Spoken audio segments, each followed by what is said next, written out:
Hey y'all, it's Renegade, and much like the Golden Beaver, we're back again to spill some reality about the second episode of Canada's Drag Race 5. But before we go off, Queens, I can't do this alone, so let's welcome the prettiest married mother of the pretty housewives against grossness. It's QuackkrJack. Jack, how are you doing tonight? I am doing fabulous. I love that we have this new season of Canada, and it's so fun that we also have so many other seasons going on right now and ending or just like in the middle of. There's just so much drag race to take in, and there's so many good looks, so many fun characters. Yeah, there's a few misses here or there, and maybe not every season is up to standard as you'd want it to be, but that's some of the fun of drag race, right? I honestly, it's a time to be alive here, especially if you're caught up recently in the franchises now. Something that we are planning on doing is we are going to touch on some of the franchises probably here and there as the weeks go on. Especially knowing with Espana 4, the finale probably will have already aired by the time this podcast goes up to you, so we'll probably touch on that next week.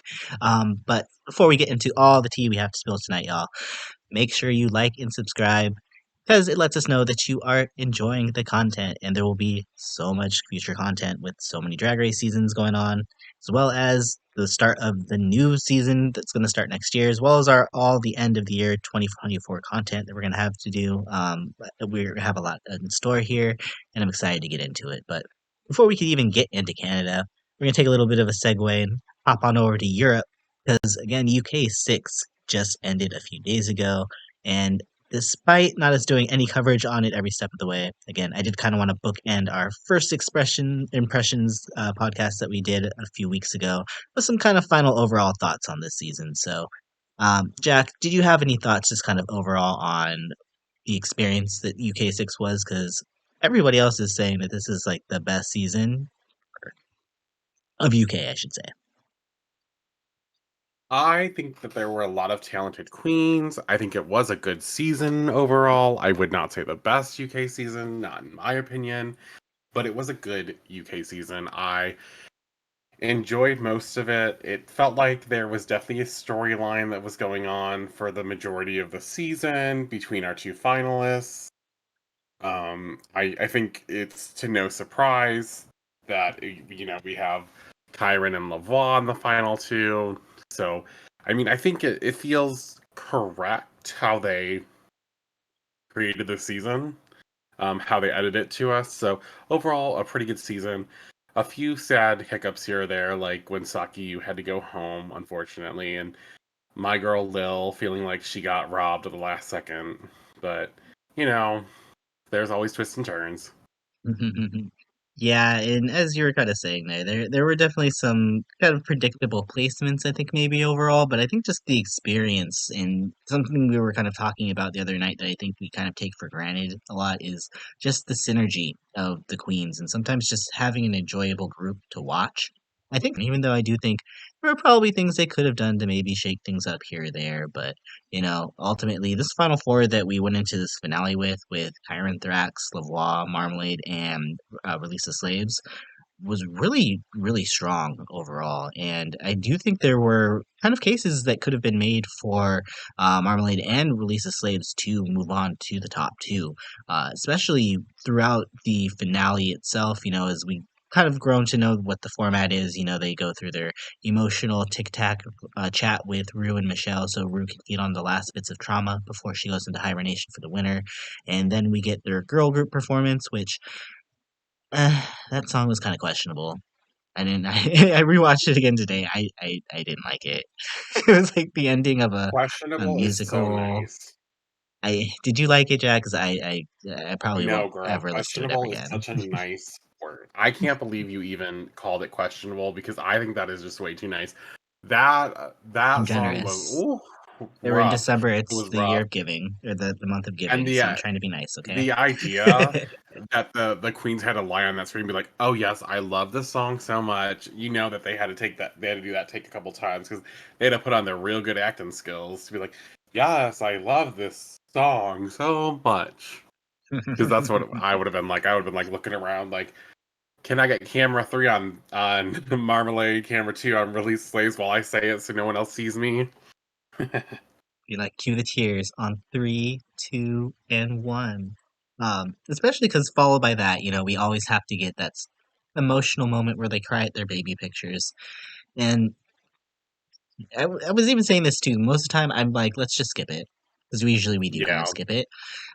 Something about this group, though, like I said, it made me actually want to listen to their stories this year. And why do I feel like, especially after this episode, Relisa had such a winner moment, just kind of overall. It felt like for me, even though there wasn't a winner for this episode, that she easily could have been crowned the winner of the whole entire episode for me. Oh, Releasa has the most charisma. You can't not love Releasa. Even when she doesn't have your favorite outfit or she didn't do the best in the challenge, she always knows what to say. It feels very authentic. Nothing is pushed. She feels very relatable. She feels very fun. She's just that person you want to be around. Like it's such good energy. Hmm. I'm so excited to kind of follow Relisa moving forward. I think she's easily, without a doubt, the person that I'm most kind of intrigued to see what they're gonna do moving forward. But even then too, we could also have Marmalade as well too, who I think has my favorite runway outfit of the season. I'm still kind of going between her butterfly look and the semi-final vinyl look. Those between those two, I think those are the two that I kind of keep remembering the most. Lil had some really great looks as well too, but I think Marmalade, I think maybe topped her just a little bit here for me. So I do think she kind of earned her spot in the finale as well. Do you kind of agree as well? I think Marmalade was definitely the fashion queen of the season. Like, yes, there were people who had great moments, and I agree with you. Lil had some really amazing moments throughout the season. I think throughout the whole thing, it's without a doubt that Marmalade is the girl that like the girls need to watch out for in the fashion department. I don't think I would agree that Marmalade's had my favorite look of the season because I can think of one or two looks that I liked more, and one of them was actually like Lil's vinyl look, and also I remember really loving Lil's Night of a Thousand Princess Dianas. That was such a great category for a lot of the girls. So I mean, it's hard to pick just one thing, one person. Like there's, you really have to narrow that down. But we got a lot of great looks this year from a lot of the girls on UK. There were times where we definitely didn't agree with the judges, and maybe some people thought we were out of our mind with some of the thoughts we had. But I mean, I think Marmalade earned her spot. It just for me there doesn't seem to be that level of love for Marmalade in the sense of like charisma, especially. I love her outfits. I love how she presents on the runway. Not a huge fan of her personality, but like that's just how it is. Some queens are gonna stick with certain people, and some queens aren't. Did kind of feel like Relisa and Marmalade, like if they could just like have a baby, they would have like the perfect child because you'd have like the fashion queen, the dancing skills, with a little bit of the intellectual um, creativity as well too. So it did Mm-hmm. kind of feel that while they are strong in two ways, they definitely did kind of feel a little bit incomplete for I would say a top two. So I don't think, like you said earlier, I don't think there's any question that it was definitely going to come down between Kyran and Voix here. But before we talk about those two, wanted to say who had your favorite finale look overall? Because overall, I was a little kind of disappointed by the finale looks. But out of the top four, I'd probably say maybe Relisa. But I think out of all of them, I keep going back to Saki Yu. Maybe it's just because we just never saw her this season, but he looked so amazing on that stage. And I think she might have had my favorite look, easily without a doubt, of the Well, let me just inform everyone now that my favorite look was definitely not Kyron Thrax, and I night. was offended in some regard to what that was. Um, but Marmalade, I think, did a really great job. I think Relisa also really high up there, loved her look. But I have to agree with you that Saki Yu just looked so beautiful. And I don't even know that this was necessarily a like finale look. And I'm not asking her really to have the finale look because like you know what, she really didn't get to show much. But this is so beautifully done. It fits her body like a glove. Like there was almost nothing wrong with this look that I could find, and she just was so elegant and beautiful. And for her to be quote unquote like the first girl out, it's crazy because you're just like, what would she have brought to this season? Because clearly this girl knows her body, knows her makeup. Like Saki is a force to be driven with. I kind of hope we get to see her on season 7 or something. Like, pull a Eureka moment, please. Thank you. She would deserve it, absolutely. I mean, it's not like she was really eliminated. She didn't even really get to finish the first challenge, you know? So it's like, can we really even say that she was on the show? Uh, I definitely agree. I would love to see Saki Yu back here. I think another surprise for me on the runway as well here was Zahira.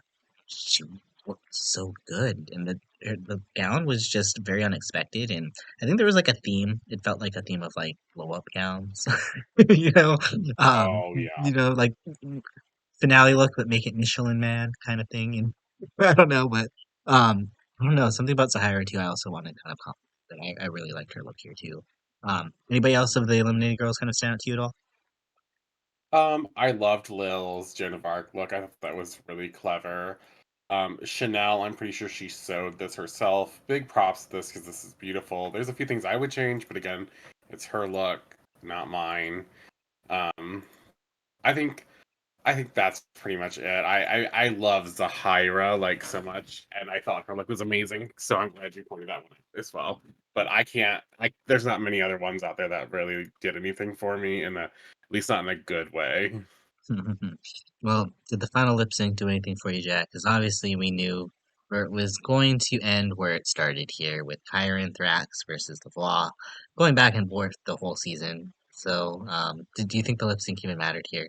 Um, Partially I think mattered, but you could make a case for either of them. I don't think it was like an immediate like Tyron definitely won. I don't think it was like an immediate like Lavoie was robbed. I feel like we started off with Kyron and they had this idea that Kyron was going to win no matter what. I don't know about everyone else, but that was my feeling during the promo of this season. I was like, oh, it's Kyron and no one else. Like, so I don't know where you go from there, really. Lavoie ends up having the most challenge wins. She's never in the bottom. Kyron only has 3 challenge wins. She's technically never in the bottom two, you know, but she like has a bottom placement in the final 5 or something like that. So it's Kyron is definitely a very good winner. She's definitely a deserving winner. Um, I don't know if I would say either of them like slayed the lip sync in terms of like definitely killed the other one because they had similar styles yet different moves and things going on. But I thought it was a good lip sync overall. I'm kind of wishing they would do less of the male singers all the time, but I understand. Like it's a UK moment, not This whole my year, though, not just country. UK, it's like everywhere. Like we've already had like two male artists already on out of like five lip syncs on Down Under. Like they're trying Yeah. to save the budget for some reason on on the songs for the women. I don't understand, but um, yeah, I'm kind of over that as well too. Hopefully that'll kind of change a little bit in 2025. Hopefully no more Muppet songs either. Oh my God! Don't get me started. We better go ahead real fast.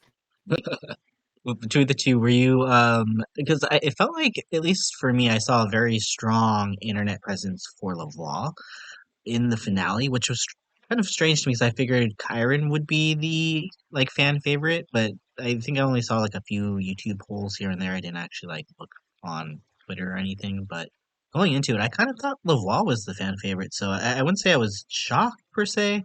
But I was a little surprised when Kyron was initially labeled the winner, especially just because storyline wise and just kind of objectively over the season, while Kyron did have a very strong start, he seemed to kind of lose steam a little bit towards the end, where Laval just kind of really started strong, kind of ended strong, and was strong throughout. You know, like there was never really a moment where it felt like Laval was going to be in the bottom two.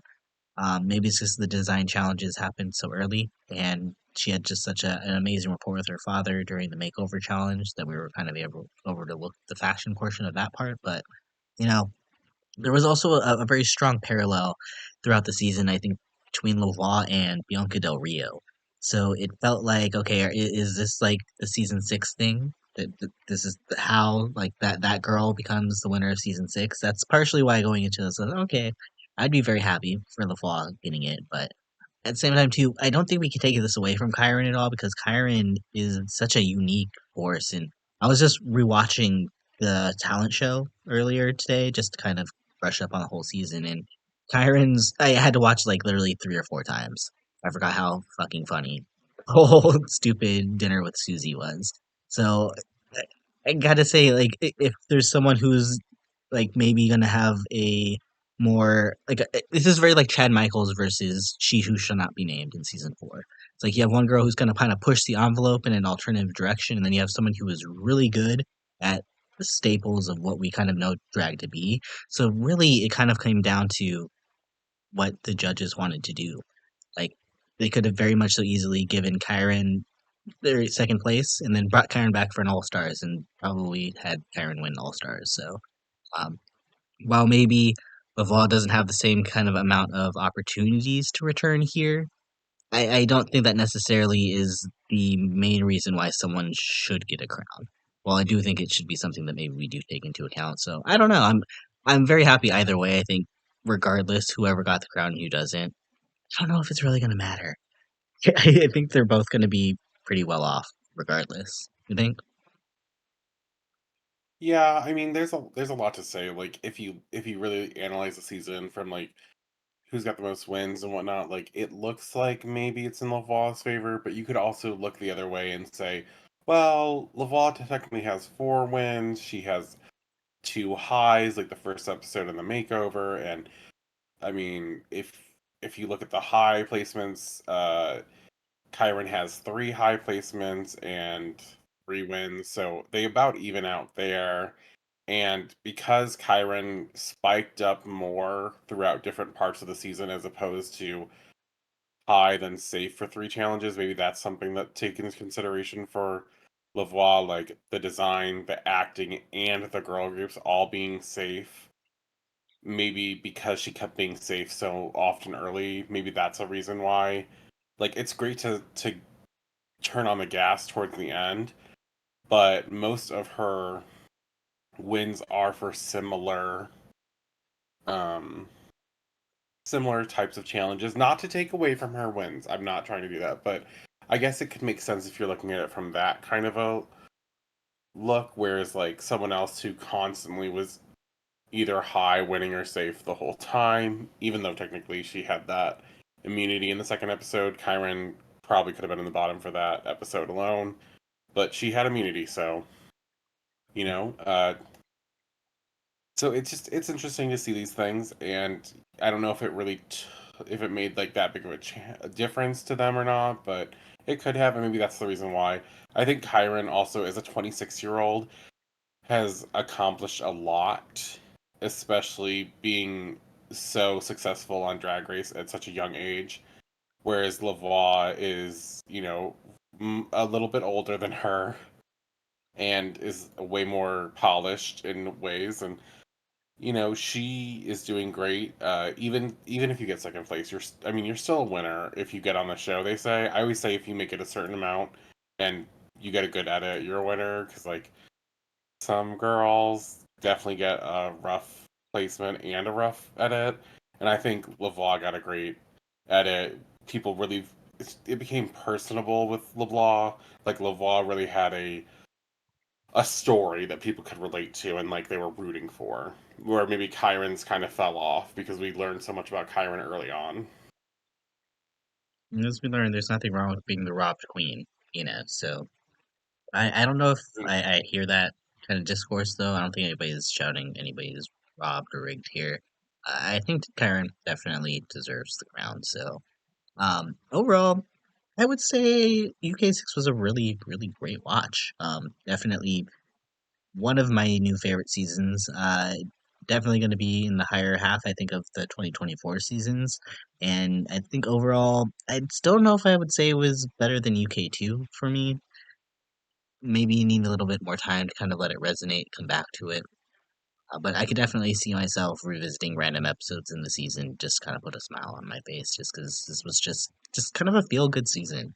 So, um, overall, very, very, very happy overall with the outcome here. So, um, any final words here on UK here, Jack, before we fly on over to North America? Um, just this is no hate to Kyran or to our season 5 queen, but if you come back on the show, maybe wear something a little bit more appropriate for a step down look and or a crowning look, just because I felt like they were both lacking in this episode. Yeah. I mean, I had to note it 'cause I forgot to say it. oh, go for it. No, that's it. I just needed to note that because I know I forgot to say that. Oh, okay. Good, good. Like Well, Ginger Johnson's look was it it looked free. And Kyron's look yeah, was the scrap bins at a like freshman year of fashion school kind of class and some tape on top of it. I was like, this is mm-hmm. that happened. Yep. Those were the finale looks. I wonder if they ended up using their looks for other categories, and this is what they had left, and this is what they had to make. Who knows? Um, you're right though. Ginger has no excuse. I don't know. Um, that goes on a whole other conversation about UK5 though, and that's for another video. But whereas it felt like the finale for UK6 really was, trying to be overtly emotional, to just like to push it.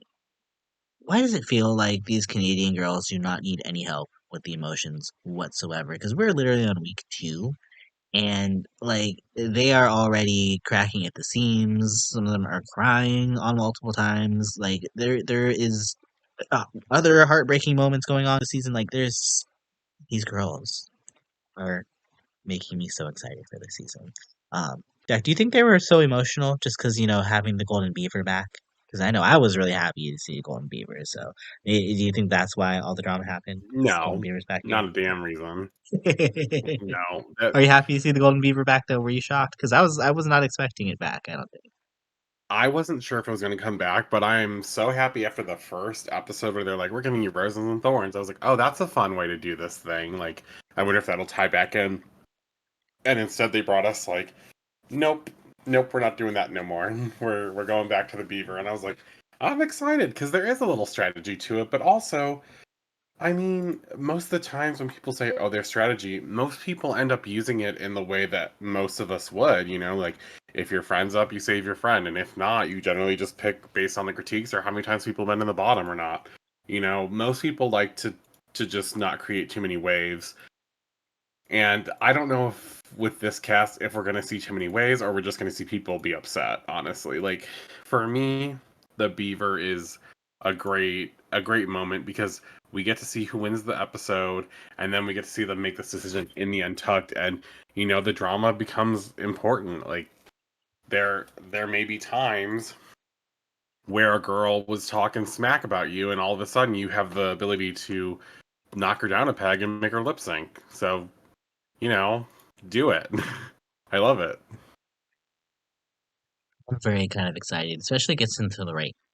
I could definitely see certain individuals maybe making some shady moves. Who knows?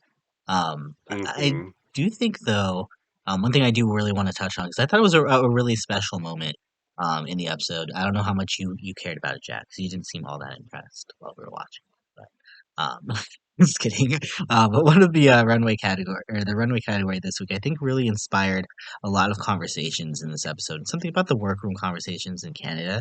I always feel like they kind of hit in the right ways. And specifically this episode, there was a lot of talk about culture, and there's something that we learned about this episode that I wasn't aware of. I don't know if you were aware of, Jack, but the 60 scoop. Were you aware of the whole history behind that whole situation going into the episode? Oh, I didn't know that there was a name and a movement. Like I had known about like this happening, like but not as like a whole move, I guess not as a whole movement and what was going on. Like, so I wasn't aware of the 60 scoops thing, and it was it's really interesting, especially because it's something that affects people not only in Canada, but I know it has affected people here in America. So like to see Jaylene like open up about it and talk about it and like how this affected her and has affected so many other people, and it's crazy because you don't hear about it.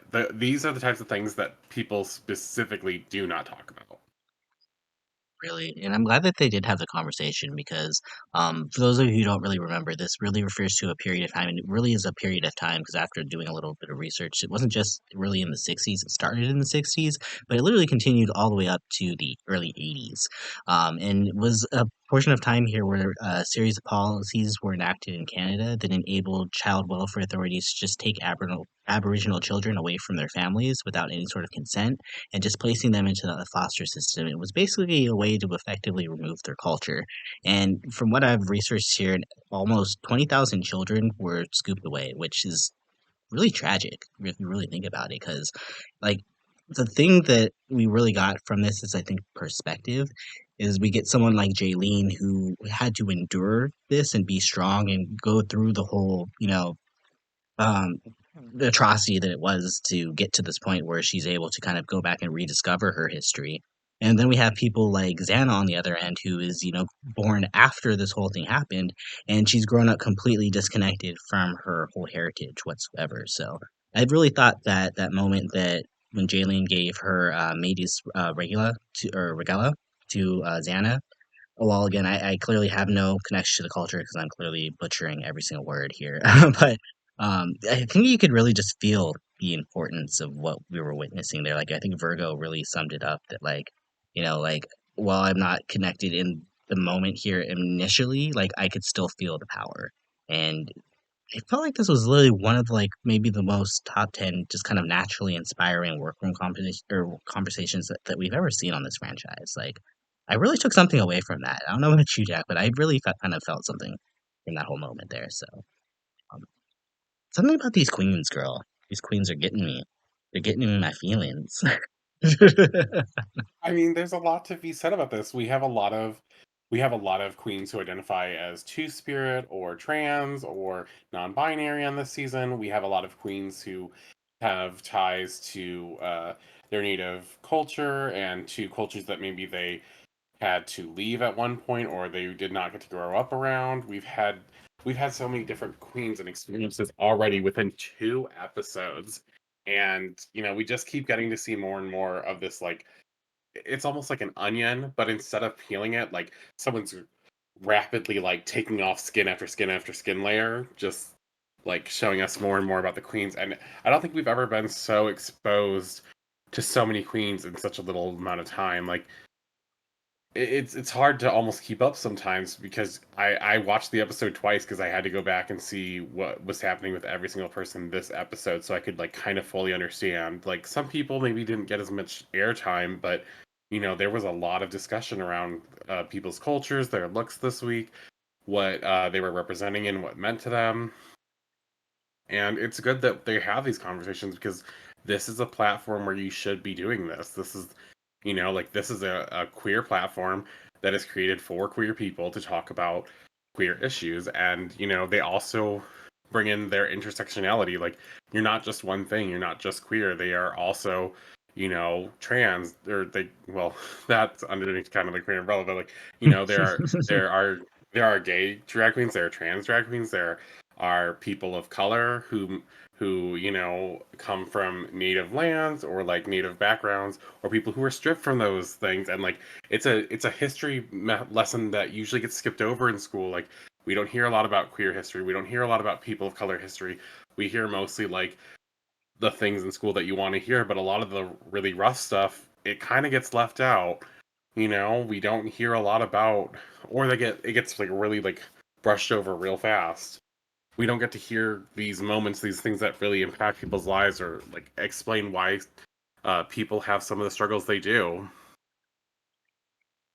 Agreed, and I do kind of feel in a lot of ways, especially for Xana, like knowing like in a lot of ways to be separated from your culture, not feeling like you're necessarily 100% part of it. And that really is so much about you when you get like the time to actually be able to explore that.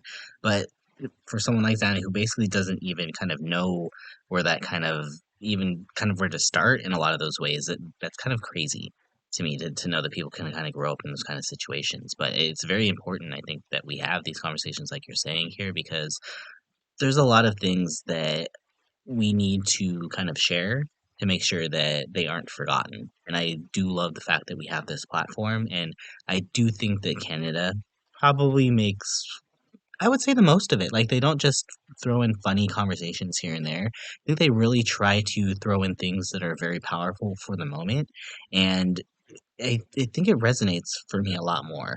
And something about this group, especially like we were saying earlier with like UK6 synergy of this group, I can only imagine what more we're gonna get from them moving forward as they only continue to get closer and the emotions continue to get crazier.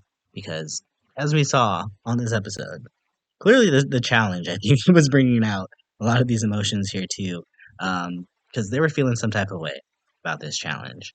And we can go and start talking about that here too as well because this week it was definitely a choice.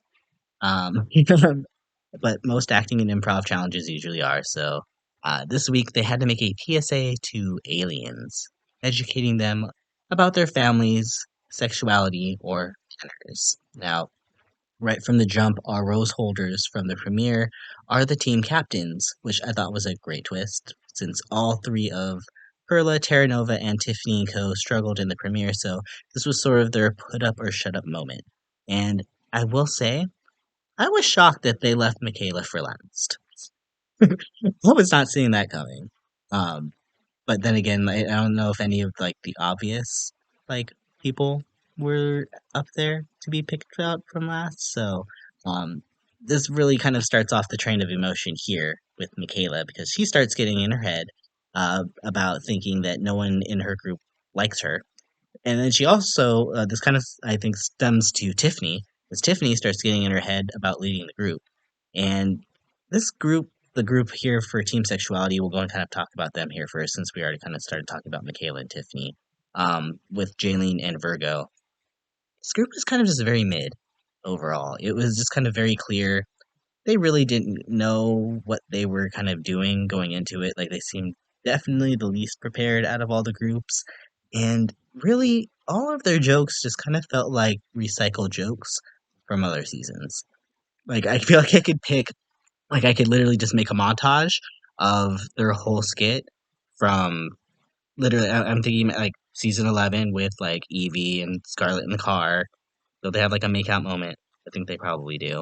If not, there's probably another Yeah, one, another kind of. lesbian moment, make out at some point, right? And like throw in like the photo shoot from season 6 with them on the bed, and there's Jaylene. Like it just felt very recycled. There was nothing really new or exciting here. So I mean, this group had a lot of issues. Like, I think we all expected this group to do the best. I was expecting this group to do amazing. And then we got to this challenge, and I was like, I don't even think they did the challenge at the end of the day. Like, I could have seen a case for all of them to end up in the bottom because I really felt like there wasn't much talk about sexuality and it was more about like sex jokes. And I didn't even know. I think one of the judges said they didn't even know what sexuality was at the end of that. And I was like, I didn't either. They just said they went over a couple different sexualities, but like the idea of equating it to sex is it's very hard to just make it about sex because you have to talk to someone as if they've never heard this before, which was the challenge. And I know the challenge was kind of strange, but I think it was really a teamwork exercise as well as acting and improv, really seeing what you're able to do because with the job of being the like next queen of the face of the drag race franchise, there's a lot more than just being, pretty or having great runways or being funny. And I think what we saw here was maybe we needed to listen a bit more to what the uh, what was on like the list of things that needed to be accomplished here. The queens were all over the place, and I'm not surprised that we ended up with like Tiffany in the bottom because of it. And I guess part of that you can see is her leadership, but even the characters that some of the other queens did, I was like, what is going on here? Like, what are we doing? They It was clearly a didn't really know what they were doing at all. Like I mean, granted, the challenge is really bad. Like it's really bad. Like the whole, I think here it is. It's the alien aspect, which would be fine. yeah, But I'm like, I don't know. I don't even know if they like I said, I don't even know if they really completed the brief. Like they didn't I don't think explain so. anything. So, I mean, I could have seen them throwing the other three in the bottom here too, but I mean, I guess they were all fine. Definitely stood out as the worst. In a lot of ways, I think it could be just like, what are you willing to do to kind of step out of your box a little bit here? And the other three, I guess, I mean, Jaylene definitely kind of did like a more sexy character than I thought she was willing to do, kind of thing. So, Michaela's pastor was eh. I don't even remember Virgo in this, honestly. But Virgo was um, basically like there doing like this is what this is, and in the lesbian scene. yeah, don't remember that. No, yeah, But I nothing. suppose being unmemorable is better than being memorable for not doing well. So definitely kind of stands out as the Questionable. person here. So I get why she was in the bottom here. Had it not been for the next group, I would have expected all of Team Sexuality to be in the bottom. But we had Team Family. Ooh, Team Family. Oh Um, wow. um, so this was Terra Nova's team with Magad, Xana, and Sanji to be Queen. And initially, like you were thinking Team Sexuality was going to be the team to watch. I actually thought Team Family, like at least from like the first like 2 minutes, 3 minutes of the little montage in the workroom. Like they were kind of set up as like the know-it-all team that were like calling out all the other teams to see how they were gonna do. So I'm like, okay, maybe they are a little, maybe they kind of do know what they were doing. But that facade faded very quickly as Tara starts getting in her head because she doesn't know how to act at all. So she gives the responsibility over to Uma. But Xana has acting and writing experience, so she starts to get in her head about that. And Uma starts to get in her head because Xana's projecting on her, and Uma doesn't get why Xana is having a problem with her, which is funny because they seem to be, again, the most confident during the filming process. But wow, was this whole thing just unfortunate? It was literally them just taking turns, getting onto the couch where Terra Nova was just sitting there, just literally just sitting there like a purple turd. And and be like, "Is that a family? No. Is this family? Yeah." Like it made no sense. There was no. Where were the jokes? Where were the jokes? Where were the jokes? Like this was This was cringy. The joke was them talking shit about other people just to do one of the worst performances. It was. Maybe that's why. Maybe is that why I'm finding it even more cringe was because they were talking so much shit about how well they were gonna I would say yes, and they seemed the most prepared in like what we saw because they were talking about we're gonna script this, we're gonna do that, blah blah blah. But it just felt like it never came together. do. It No, it was didn't feel like just it. It just never no. came It never together. came together at all whatsoever. Yeah. And on that note too, this team dynamic was so weird because Tara's like, okay, I just want to be here, so like let anyone else do whatever they want, pretty much. And she wants to give it to Uma because Uma has that experience and is supposed to be good at this. The idea is that you're creating a PSA for like aliens who don't know anything, which is similar to children, so they make it this whole thing about like telling a child, and that's when they start with this alien child essentially idea, which could have worked. But the funny part of them being like, you're going to tell them this is a family. This is not a family. And that's the joke kind of thing. And it's only really funny if you do something that's kind of wacky, but to keep it kid appropriate and make it make sense. Like, I don't even know if we necessarily understood what a family was before we got into this section, but honestly, the way it was going, I just wanted to shut it all off. I think Uma God and Xana having their little battle, and it seemed like Uma got her way, and it did not go well at all. And I was like thinking, I was like, what other ideas did they have that like didn't get heard? What was going on? Because I honestly was, I don't know how they decided who to put in the bottom, other than the team captains, because I really was like, this whole squad could have been at the bottom. I don't remember uh, most of what went on. Sangina was there. Uma maybe was there. I don't really remember her. Xana wasn't really there. I don't really remember her either. I was like, nothing was happening other than Terra Nova and the pit crew in my mind. Yeah, And then and Xana did this like weird uh, dominatrix thing that could have been funny, I guess, but they never set up the joke for it, and they just kept cutting so much, and they thought they were doing so well in the editing process of it. They're like, "Yep, this one scene, we got this, it's good." And I was like, "Did you have a storyboard? Do we know what the commercial is supposed to look like?" Like, it just didn't feel like any of those preparation steps really got taken into account here, and I think they just had these concepts of ideas and not a real like idea. yeah, I mean, I like how you said the editing, 'cause I don't even think there was really anything the editing could have done to save that at all. Oh no, I Um, meant their editing of like their story that they were doing, because they had scenes they cut themselves out of, and I was like, clearly they cut something important to make it funny because it wasn't funny. yeah, it did kind of feel like we were watching some movie and it kind of just like cut in between here and there, and there should have been like potholes here and there that we needed to kind of get to.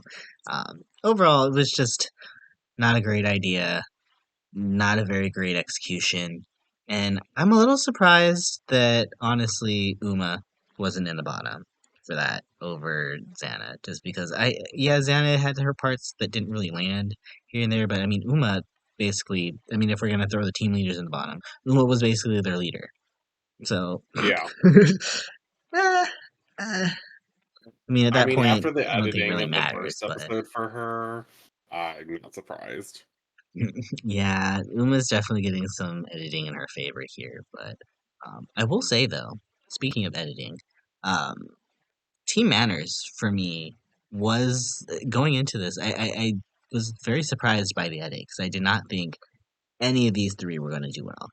And kind of going into this point here too, I do think they kind of set this up on purpose to make sure all three of these queens had quieter edits going into this episode. Because, like I said, Perla was just in the bottom the episode prior for basically her personality not kind of shining through, and Minnie was. I didn't think she was that quiet, but the girls in the workroom were constantly saying how quiet she was, and Helena just seems very calculated. Like she seems like she's not going to really open her mouth unless she has to, and she kind of maybe overthinks a lot of what she's saying. So she seems like she's having a hard time maybe coming off as herself here. But this group really showed that the challenge could be possible, and I guess these are reasons why we do have these train wreck challenges here because when you do get teams that are able to pull them off, I just think it looks so much better for them. So they were literally the only ones to create anything cohesive or funny. I think we got to see a side to all three of them we hadn't seen before here, with Minnie being a lot more unhinged than I think she kind of comes off, and Helena is a lot funnier than than I think we were expecting as well her too, and her willingness to kind of let go and throw her face into the pie or the shaving cream or whatever it was that she was doing there. That was pretty funny, and I will say Pearlie, I think, got the most genuine laughs for me in this episode. Just the way she looked in those high waisted pants were just ridiculous. Like she looked like the queen. Like not to take your spot away here, Jack, but she definitely looked like the married mother and all married mothers here. So um, I I'll say that Perla made me eat everything I said last week. Way to go, Perla! Great job this week, and I think that they were definitely deserving of the win here. Do you agree with this top three and with this group deserving the win here, or with Perla getting the win here, Jack?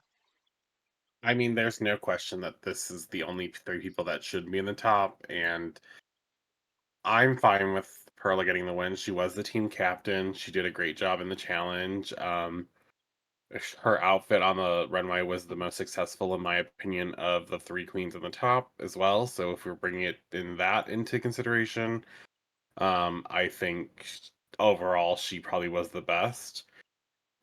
Minnie definitely was the next big contender. I think Kalena did a great job and earned her place in the top. I don't think I saw her as possibly winning the challenge though, but this group really surprised everyone because what I think they did differently was they put all the ideas out there. They decided and they went through this process of what do we think we can do in this like minute of time that we have or however long it was, and what should we cut, what should we keep, and then they kept practicing it.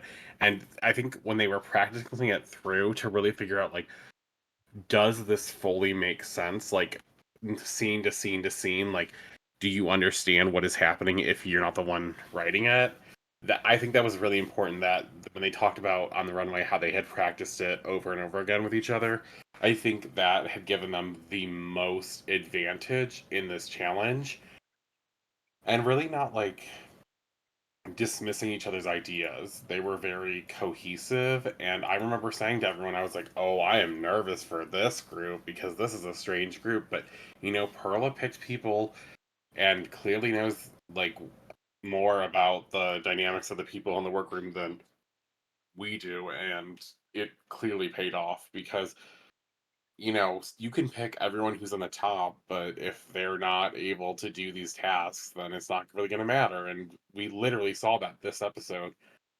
One team was all three of the tops from last week, and they bombed.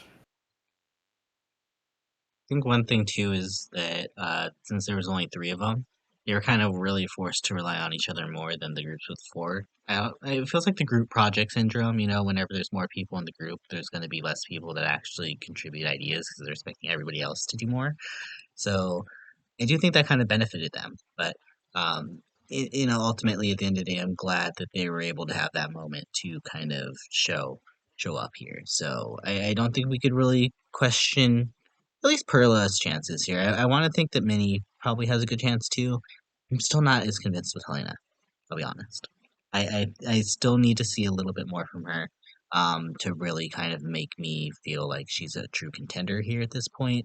But if she continues on this trajectory, awesome for her. But again, our bottom three for the week here were Xana, Terra Nova, and Tiffany and Co.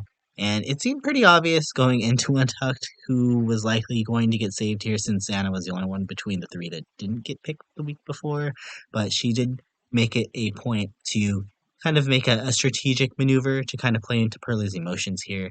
Do you think that even mattered here? Because, like I said, it felt like it was pretty clear that Terra Nova and Tiffany, from being in the bottom last week to being in the bottom again this week, that they were going to be the ones facing off this week. Um, I think that it probably didn't matter too much to the decision, but I'm never going to say it didn't matter completely. And if you're ever in this decision, if you're ever in this situation, you need to fight for yourself because there have been so many times where girls maybe have a slightly worse track record than another girl get saved all because they show that fire. They have the fight of what they want. Don't look at UK versus the world 2 for this one. But like I'm just saying. But Xana definitely came in guns ablaze and was like, look, you literally are the star example of what happens when girls get a second chance in this competition. You just won the challenge from being in the bottom three last week.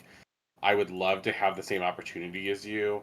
I know that like maybe we're not the besties of all time or whatever, and I don't know how you feel about every other queen in here exactly, but statistically it's true, and I would love to see the same mercy placed upon me. Like these other two girls have had their second chance, and this would be a third chance for them. I think it's time that they actually get a wake up call from a lip sync in the bottom two. And when Xana was doing that, I was like, you better go off, Xana. Like, she said everything and more of what I would have said. She was really fighting for her spot in this competition, and I had nothing but respect for that.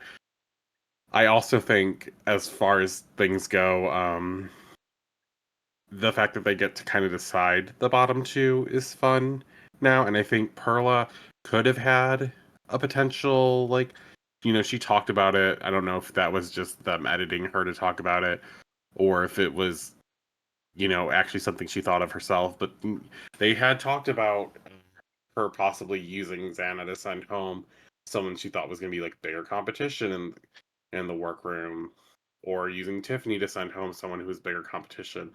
And it's always a possibility, but do you really want to show your cards that early as well? Yeah, I think I if don't that know. happens, it's gonna happen a little bit later on. And honestly, if we're kind of setting things up, I kind of feel like Xana might be that girl to do it to Perla. Especially because we got that I could line see from that. Xana hating Perla secretly in episode one. It wouldn't surprise me. But we do get Perla saving Xana and leaving Terra Nova and Tiffany and Coat face off to the first true lip sync for their life of the season to guest judge Peaches F the pain away. I'd use the real name, but I don't want to get demonetized if for whatever reason. Jack, I know you had some words about this song because I don't think you were around when the song was really popular. But what do you think of the lip sync? Ma'am, I didn't know what I was looking at. I I was like, the I found out where the budget went, honey. I was Not the lip like, sync this songs. this was some look, if you like this song, that's so great for you, and I love that for you. You like it, I love it. Well, I never said I liked it. I Um, just said it's iconic, like it's no, memorable. no, Like not you. I I know just mean of in it. general. Yeah, I'm just saying in it's general. If you like it, I love it for you. I will never be like really listening to that. I think there's something fun, and I love the electro beat of it, but there was a lot going on that I wasn't feeling, and the lyrics were just um like, I love the idea, like when she says sucking on my titties like you wanted me, calling me. I was like, okay, I can start with this, and then it just kept going, and I was like, I'm just not feeling the vibe from this. And maybe it's because I just I just couldn't get this song. Maybe this song just isn't for me specifically. Maybe I'm too much of a prude. I just was like, this feels very repetitive and you didn't like the boring Teaches of after a while. Peaches. No No, I Teaches of was not Peaches for feeling the you. Teaches of Peaches. Girl, I was like, can we and then the worst part is they made this lip sync so long. I was like, can we get like that 30-second lip sync edit, please, for this song? Right. Like anything else, but this song no. Like it was giving me like PTSD back to the Muppet song. I was like, oh, I will say at least Tiffany was fighting for it. I didn't see any sort of fight in Tara at all. It just felt like she was spinning around the stage, waiting for them to eliminate her. Tiffany didn't feel like she really was giving me the song either. At least she was trying. I did not get that from Tara at all, which is weird for me considering all of the drama she's been in lately with her home bar and the whole standing up for a fair pay thing. I was expecting her to kind of at least fight for it. I really didn't see her fight for it at all. Um, are you surprised that Terra Nova is the official pork chop of the season? Because I think she was probably my mm, second choice to go home this episode until midway through when I saw her performance. I was like, yeah, she can go. I'm sad for Tara. I didn't really want her to be the first out. As you know, I have a little bit of beef with one of the other contestants. But that being said, I mean, I don't have beef. I just don't You like hate them. Uma. You hate Uma so much. I mean, I don't know if I go as far as hate. I don't know if I hate Uma. I just hate what they're about. For the most part, it's really not You giving for hate Uma. me. It's giving very much like Utica Part 2, and I don't need that in my life. Ooh. But well, it is what it is. But I just it's so hard to see a girl who thinks she can like really do something and is like so proud of herself, and then she gets there and she probably felt really defeated. Although I have to commend her about talking about the ridiculous practices that the bar was doing, because they were also right in that first episode when she was when she was talking about how it works, because some people was like, oh well, she was talking shit, and I was like, is it talking shit or just telling what it is? Because if she's only getting like 30 some dollars and like for being there, and she's has to do all these things on top of performing and whatnot, like they're really like kind of fucking her over. Like that's if you do that, if you do like what she all has to do while she's there, and then you divide it up of like per hour or like the work, you will not get something that's a feasible amount of money. Plus, it seemed like from what we heard, of course, there's two sides to every story, that this is a standard practice for everyone who seems to attend this bar. So it kind of felt like it was just like a way to cut costs, just screwing over their queens, their labor essentially. So I was kind of sad for Tara, but I see why. I think she also kind of could have been one of the first queens to go, and it's no surprise. I think also, we have a couple other queens that don't feel like they're gonna make it to the end in any world. Um, one of them might have also been in the bottom two tonight, who I love her, but I know that she's like that typecast queen that goes home usually like the third or fourth episode. I think we also have to look out for Sangina, who could have easily been a first go home if she'd ended up in the wrong group. Honestly, like it's just, there's a lot going on because Sangina's look on the runway. Yeah, she definitely gave Oh, the weakest look on the runway. I was gonna say like between Helena, Xana, and Sanjina. oh Ooh, no, Sanjina Helena definitely and was the worst, but the other two I think were the other two looks that I I was mean looking at this Helena week and that I was Xana kind of like, were ooh. so much further above that. That's just disrespectful. I Well, mean, if we're like gonna I say get our it that bottom three for tonight, I would say those three are bottom I mean, I would agree that that's probably our bottom three, but I wouldn't. I think there needs to be a clear line where like Helena's was good, Sangina's was one of the worst things I've ever seen on the runway for, especially for like three. a category that didn't make sense. And Xana's made sense, and there were really good elements to it. I think it could have been changed here or there a couple things to make it better, but like Sangina, there was no saving. Just like throw it out and start over, girl.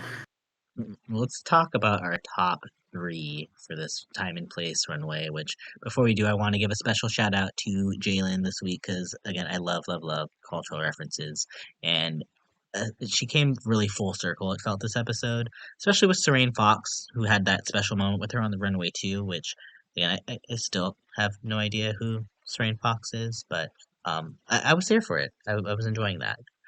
But Jack, I think we had a clear top three this week. So go ahead and tell us why Virgo, Perla, and Michaela were the best this week. So that's where we have our slight, you know, we have a slight difference in the feelings about our top three. No, Um, no, no, no. We picked our I top three. Go with our top 3. Mhm. so I agree that Virgo and like let's start with Virgo. So Virgo, culturally beautiful, bringing attention to an issue. You know what was so amazing about this look was like it just worked together. It could have been on another runway, but it's just so beautiful for time and place. Like she looks amazing. The hair is correct. The makeup is on point. The patterns and the dress, just the color combo. It's all working. It's like there's so much to look at, but it doesn't feel busy. And then she has this like bouquet of cotton, which like really speaks the volumes because it adds the extra layer to this, which really tells you what this is about and the cultural history of the time and place where we're looking at slavery, we're looking at things that injustices that happen to uh, black people specifically and other people of color who, became not became but were forced into slavery. You don't really become a slave. you kind of just are forced into it, at least in the North American type of slavery. Um, and then I think when we look at Perla, this is such a beautiful moment. The detailing is so right. There's like different layers. It's chic. It's fashion.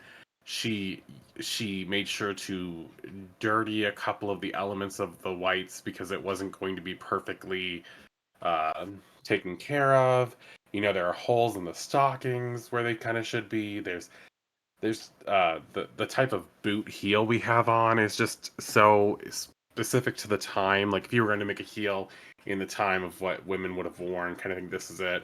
The silhouette, the even the gloves, and the way that she used the blood as the jewels coming out and did it in her hair with this very uh England inspired like Jack the Ripper victim. It's such a beautiful look. She really killed this. There, all the details are right. Basically, I mean, you could maybe find one or two things, like maybe it's too ruffly or something like that. But even then, I'm like, wouldn't it be ruffly? It's not like everything was perfect back then, and a lot of it was hidden underneath. And I don't know. It was wildly amazing. Loved that she decided to even paint her face so white and so light. Um, Now I had Michaela as my fourth pick of the week, and I'm going to tell you that Michaela has such a fun look, such a pretty look, such a great look. Um, you know, celebrating her Caribbean culture, celebrating uh, everything that happens, specifically at I don't know exactly how you would say this, like it's very show. It's it's showy, but it's not like showgirl. Specifically like a it's specifically like a dancer at Carnival or something, and it's so beautiful, and I like it so much. I just want to point out though, really wish the shoes were a slightly different color. Slightly different color of pink would be great for me personally. That Well, being you were said, nitpicking. it's what I said you were nitpicking. It is an amazing look. I know, but then there's also the back part of it, which I wanted more of the feathers to be throughout. On the back, it's not as detailed, and I really wanted to keep the exact same way it looks on the front as it looks on the back. And it is a nitpicking thing, but when I'm thinking of like my favorite looks, these are things I look at, and I think she looks amazingly beautiful. Um, the queen I thought might slightly take the spot was going to be Tiffany, though, because I just love this nod to her heritage. I love the nails. I love the headpiece. I love how expensive she looks. I love the necklace. You know, something about this, girls put huge pieces on their neck and will have everything on their shoulders and their like chest completely covered. And so it just looks so drowning. But here, you know, we find some balance because she has so much of her chest and her shoulders exposed, yet she has the fabric draping over by her elbows and her lower arm section, so it really works. For me, I just really enjoyed this look a lot. I really loved how it flowed, and I just slightly liked it better than Michaela's, just for a few things here or there. But if you want to put Michaela above uh, her, I'm not gonna feel any type of way about it because I Oh, it mean already they happened. It already happened and done. It's yeah, already yeah, I done with. assume it did. It's already done with. But most of the queens did a good job this week. There's a couple that really didn't. And you know, I have to I think I have to edit it out even more because now that I'm looking back on it, some of them don't do it for me, but it doesn't really matter. Um this list, it's fine. It looks the looks are what we chose this week, you know. Everyone else kind of ends up in the middle or towards the bottom. Though I Only do other think it was person I might put a little bit lower would be Uma, just because I just find her yep, look a yep, little bit yep, that's who I gross. was. I was kind of Did struggling make maybe sense. to might edit it and put her a little bit second to last, but we'll see if I That's have where I energy had before I her. go to Wow. bed. Well, next week, Jack. Next week, which I'm very excited for. We get the lip sync slay offs. Like, is Christmas coming early? Like what? And not only that, but they're gonna do them in teams. So I have no idea how they're planning on doing this. How they're gonna plan on making the bottom? Maybe like whichever group like loses, everybody that loses their lip sync is in the bottom. That's probably what I would assume here. But um, I'm very excited for this. Hopefully, we just have some better songs. Which I think we saw like a sneak peek to what some of the songs were. I think they were pretty good, but I can't really remember any off the top of my We'll definitely have better songs than what we had this week. 1000%. No, Well, no that's chance not in hell we hard. don't. That's not hard. Yeah, it Anything's sure better is than not. this song. Well, not anything. I mean, we've seen worse, Most as things. hard as that is Most to say. things. But yes, most things would not have a hard time competing with this song. Well, Jack, we are almost at. Well, actually, we're past an hour now, so I think we've kind of hit on some good points here for tonight, and definitely have a lot to look forward here for, especially not only just this franchise but the other franchise moving forward here. But do you have any final words here for our listeners for tonight's podcast? Do we see them next week? As one drag race store uh, closes, another opens. So yes, UK is done. Yeah, Canada has just begun. We are looking at Down Under that is currently halfway through. There's Thailand. Um, there's so many seasons, and I know everyone has been kind of complaining about how there's just too much to do. And I hear you, it's a lot, but just remember that it's better to have more than it is to have less right now, because even if you can't keep up weekly, at least you have another show you can go watch and binge at some point then. And I would rather take that than having no shows or not really sure what I wanted to do, because at least you'll have something that you can figure out and be like, you know what, this is the show I want to watch, or I'm in the mood for Drag Race. Like now you do. Now you have it. Well, speaking of shows we need to watch, we still need to go finish off what France 3, so we can be caught up on officially every single season for the year, much less all the other Espana seasons you need to catch up on. And but you know what? They said there are worse problems to have. It's actually feels it's pretty cool to live in a time It's a like good this, to know that problem. we have this much content to work with. So everybody can kind of pick and choose their flavors as they see fit, and um,